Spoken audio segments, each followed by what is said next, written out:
7 भाइयों ने एक बहन की जो मांस खाए थे वो उसको ले करके यहाँ पर सबसे बड़ा भाई, एक बड़ा भाई है, फिर इधर छोटा भाई, छोटा भाई, छोटा भाई, इस तरह से 7 भाई का यहाँ पर एक निशान बनाया हुआ है पत्थर के रूप में। और ये जो है मुंडा धर्म, ये जो 7 भाई और एक बहन थी तो ये मुंडा धर्म से बिलोंग करते हैं। तो हेलो दोस्तों, सबों को मेरे तरफ से गुड मॉर्निंग और जय यीशु। तो दोस्तों अभी हम लोग जा रहे हैं रांची ठाकुर गाँव बिंदु बसैर। तो वहाँ पर 7 भाइयों ने अपनी सगी बहन को ही मार करके उनका मांस खाया था।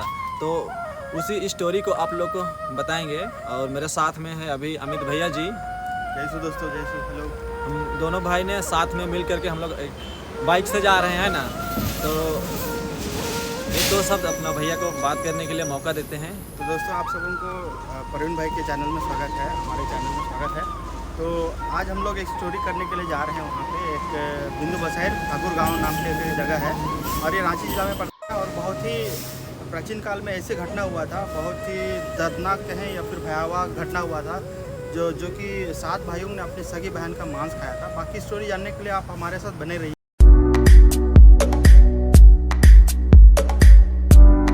तो दोस्तों 4 घंटा बाइक में सफ़र करने के बाद में फाइनली हम पहुंच चुके हैं बिंदु बसैर गांव। और ये जो स्थान हम पहुंच चुके हैं, यही स्थान पर 7 भाई ने एक बहन को मिल करके मार के उनका मांस को खाया था।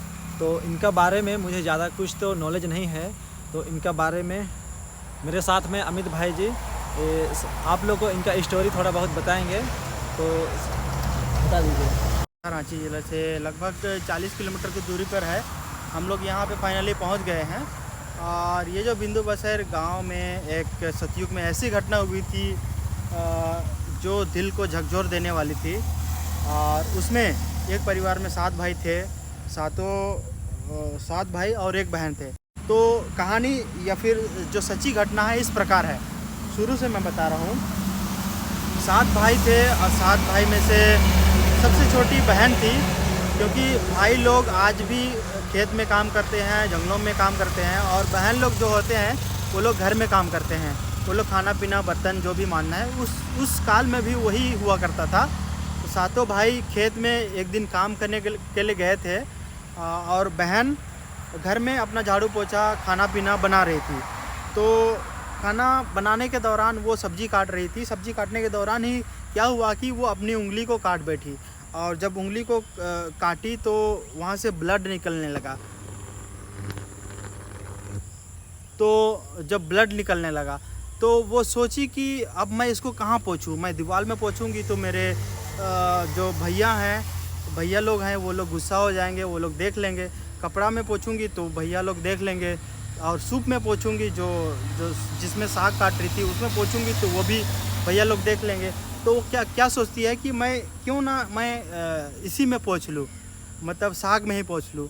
तो वो साग में ही पोंछ लेती है और साग को सब्ज़ी बना देती है।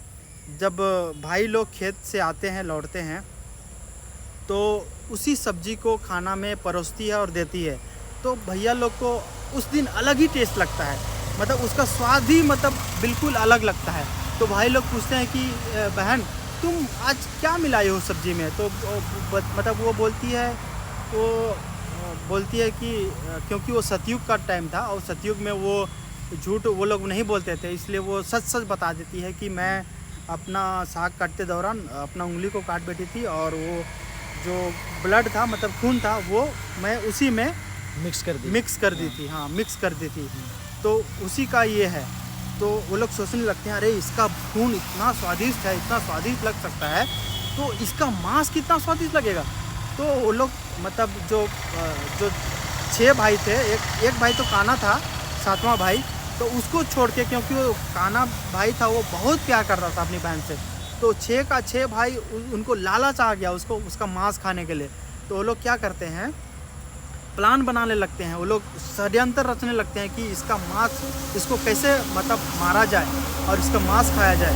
तो वो लोग एक दिन प्लान करते हैं और षड्यंत्र बनाते हैं, और वो लोग उसकी बहन को अच्छा सा कपड़ा पहना के उसको यहाँ पे, ये जो केंदू का पेड़ है यहाँ पे ले आते हैं। ये जो केंदू का पेड़ अभी भी देख रहे हैं, यहाँ पे ले आते हैं और उसको यहाँ पे बैठा देते हैं। और वो लोग चले जाते हैं, वो वहाँ पे एक पहाड़ी दिख रहा है, वहाँ पे चले जाते हैं। वहाँ से वो लोग निशाना लगाते हैं अपना तीर से। सबसे पहले बड़ा भाई तीर से निशाना लगाता है, लेकिन उसका निशाना चूक जाता है। उसके बाद छोटा भाई लगाता है, उसका भी चूक जाता है। तीसरा, चौथा, पाँचवा, छठवां, सबका निशाना चूक जाता है। लेकिन सातवां भाई का बारी आता है, तो क्योंकि वो सबसे ज़्यादा प्यार करता है बहन को, वो मना करता है कि मैं नहीं मारूंगा। लेकिन ज़बरदस्ती वो 6 का 6 भाई उसको फोर्स करते हैं, तो वो निशाना मारता है और दूसरे तरफ मारता है। लेकिन वो निशाना उसका उसी की बहन में जाके लगता है और उसकी बहन मर जाती है। क्योंकि तीर का उसका जो तीर जो लगता है, तो कोई बचता नहीं है, वो मर ही जाता है। चाहे वो जंगली जानवर ही क्यों ना हो, सब मर ही जाते हैं। तो उसकी बहन मर जाता है। तो अब उसका मांस बनाने की बारी आती है। तो मांस जब बनाने की बारी आती है, तो उसके बड़े भाइयों ने, मतलब 6 का 6 भाई बोलते हैं कि ये तो छोटा भाई, ये तो बनाने नहीं देगा, तो इसको चलो भेजते हैं जंगल लकड़ी लाने के लिए। और लकड़ी लाने के लिए भेजते हैं और इसको छोटा सा रस्सी देते हैं, ताकि ये बहुत देरी करेगा और मतलब आने में, हाँ, बांध ना पाए और इसको वापस आने में काफ़ी टाइम लग जाए, ताकि हम लोग को डिस्टर्ब ना हो बनाने में। तो इसलिए उसको भेज देते हैं जंगल। तो जंगल चला जाता है बेचारा छोटा भाई, और जंगल जाता है तो लकड़ी तो मिल जाता है, लेकिन बांधने के लिए रस्सी नहीं मिलता है। तो वो रोने लगता है बेचारा।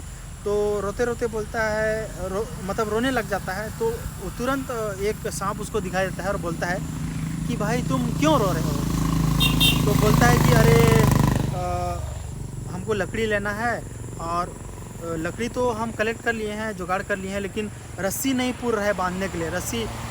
और मुझे अभी तुरंत वापस जाना है जल्दी, क्योंकि मेरी बहन को लोग, मेरा भाई लोग काट के उसका मीट बना रहे हैं, तो हमको तुरंत वापस घर जाना है। तो सांप बोलता है कि नहीं, तुम मत रो, हम ही मतलब रस्सी बन जाते हैं और लकड़ी में लपेट जाते हैं, तुम उसको घर ले जाओ और हम घर से वापस आ जाएंगे। तो वैसे ही होता है, छोटा भाई उसको सांप लपेटता है लकड़ी में, तो छोटा भाई उसको ले जाता है घर। उसके बाद जैसे वो लोग देखते हैं, बड़ा भाई लोग देखते हैं, अचंभा में पड़ जाते हैं कि वापस कैसे आया, तुरंत आ गया लकड़ी लेके, इसको तो हम छोटा सा रस्सी दिए थे। तो फिर से वो लोग प्लान करते, फिर से वो लोग बोलते हैं कि अरे इसको कुछ ना कहीं तो भेजना पड़ेगा। फिर वो लोग पानी लाने के लिए भेजने का प्लान करते हैं, और पानी लाने के लिए भेजते हैं, और एक घड़ा देते हैं। घड़ा भी वो छेदा करके देते हैं, 4-5 बहुत ज़्यादा छेदा करके देते हैं, ताकि वो पानी उसमें भरे ही ना, और वो फिर से वो यहाँ वापस आने में लेट करे। तो वो मतलब फिर से चला जाता है छोटा भाई, अंधा भाई, पानी लाने के लिए। जब कुआं के पास जाता है, पानी भरने लगता है, तो देखता है कि पानी गिर रहा है, टपक रहा है। तो फिर से रोने लगता है, बोलता है कि मतलब फिर से रोने लगता है। तो वहाँ पे मेंढक लोग बोलते हैं कि भाई तुम क्यों रो रहे हो। तो बोलता है कि देखिए ना, हम आए हैं यहाँ, लेकिन मेरा भाई लोग उसको घड़ा को छेदा करके दिए हैं, और हम पानी नहीं ले पा रहे हैं, इसलिए हम रो रहे हैं। तो वो लोग बोलते हैं कि कोई बात नहीं, हम लोग छेदा में हम सट जाते हैं, मतलब चिपक जाते हैं, और तुम पानी भरो और तेरा पानी पहुंच जाएगा, घड़ा पहुंच जाएगा। तो वैसे ही होता है, छोटा भाई पानी भरता है, मेंढक लोग चिपक जाता है, और वो पानी वहाँ तक पहुँच जाता है। तब तक बहुत देर हो चुकी थी, बड़ा भाई लोग अपनी बहन का मीट बना चुके थे, और जब खाने की बारी आती है तो उसमें भी छोटा भाई मना करता है।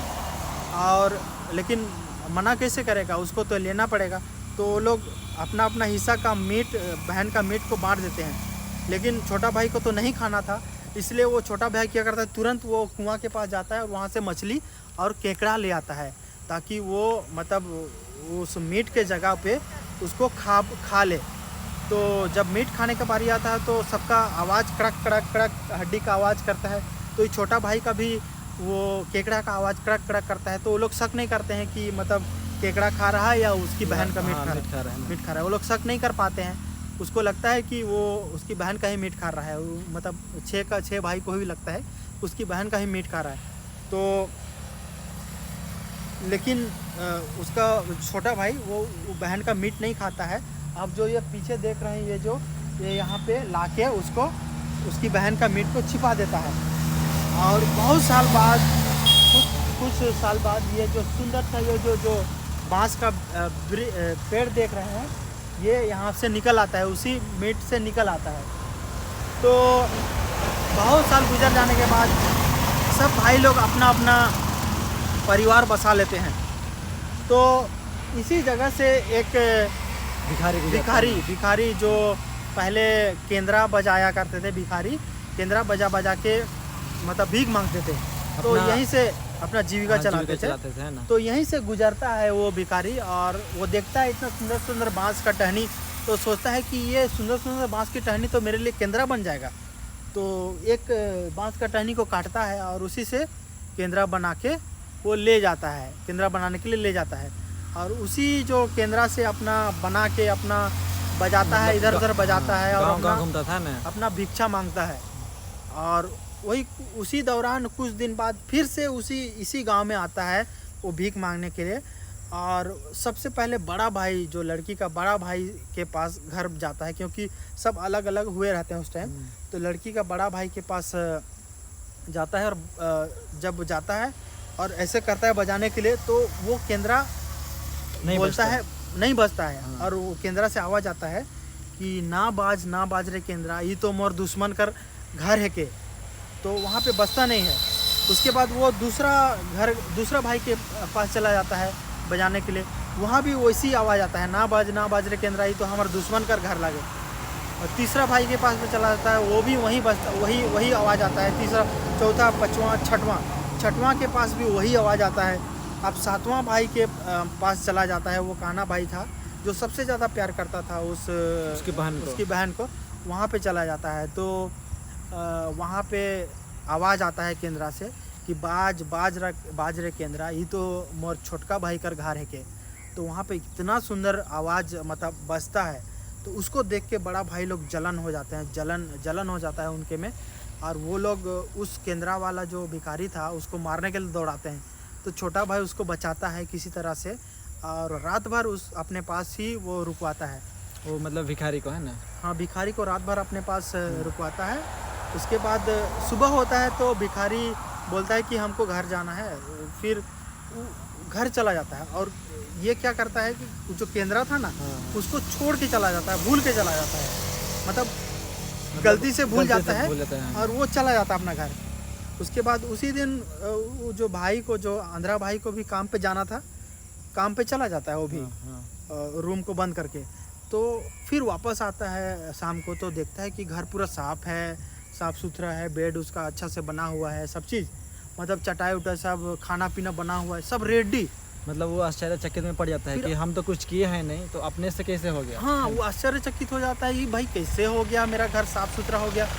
तो दूसरा दिन वो सोचता है नहीं ये तो कुछ गड़बड़ है। तो वो बोलता है कि आज हम इसको देखेंगे कि क्या कौन ऐसे आके करता है ऐसे साफ़ सुथरा। तो वो निकलता है बहाना से कि हम काम के लिए जा रहे हैं। फिर वो घर से निकल जाता है, फिर वो जाता नहीं है, वो छुप के देखता है। तो केंद्रा से एक मक्खी निकलती है, फिर मक्खी से वो एक लड़की मतलब परिवर्तित होता है, लड़की रूप धारण होता है, और लड़की पूरा घर का काम कर रही है। तो फिर गौर से देखता है उसका छोटा भाई, तो देखता है कि वो तो उसकी बहन ही है जिसको वो लोग मार के उसका मांस खाया था उसका बड़ा भाई लोग। तो देखता है, तो फिर वो क्या करता है, जो केंद्रा रखा हुआ था उसको पटक देता है और तोड़ देता है। फिर वो जो उसकी बहन थी वो अपना रूप धारण दोबारा नहीं कर पाती है। तो फिर वो लोग आपस में बात करते हैं, मेल प्रेम से रहते हैं, और अपना जीवन फिर जैसे थे वैसे गुजारते हैं ना। तो यही है ये यहाँ बिंदु बसर की कहानी। तो और इसका साक्षात प्रमाण यहाँ पे बहुत सारा चीज़ है पत्थर के रूप में। यहाँ के गांव वाले आज भी इसको पूजते हैं, आज भी यहाँ पे सिंदूर टिका हुआ है। यहाँ पे रक्षाबंधन के दिन यहाँ पे राखी बांधा जाता है, और बहुत सारे प्रमाण हैं यहाँ पे। तो दोस्तों, जैसे कि आप लोग को बताए थे कि 7 भाई थे, तो उसी 7 भाई को एक संजोए के रखने के लिए उसी के प्रतीक यहाँ पर गाड़ा हुआ है पत्थर, जो देख सकते हैं। यहाँ पर सबसे बड़ा भाई, एक बड़ा भाई है, फिर छोटा भाई, छोटा भाई, छोटा भाई, इस तरह से सातों भाई का यहाँ पर एक निशान बनाया हुआ है पत्थर के रूप में। और ये जो बांस का पेड़ देख रहे हैं, इसी बांस का पेड़ के जस्ट पीछे उनके जो बहन थी, उनके बहन की जो निशानी है। जैसे कि चलिए आप लोग को मैं दिखाता हूँ पीछे लेकर के।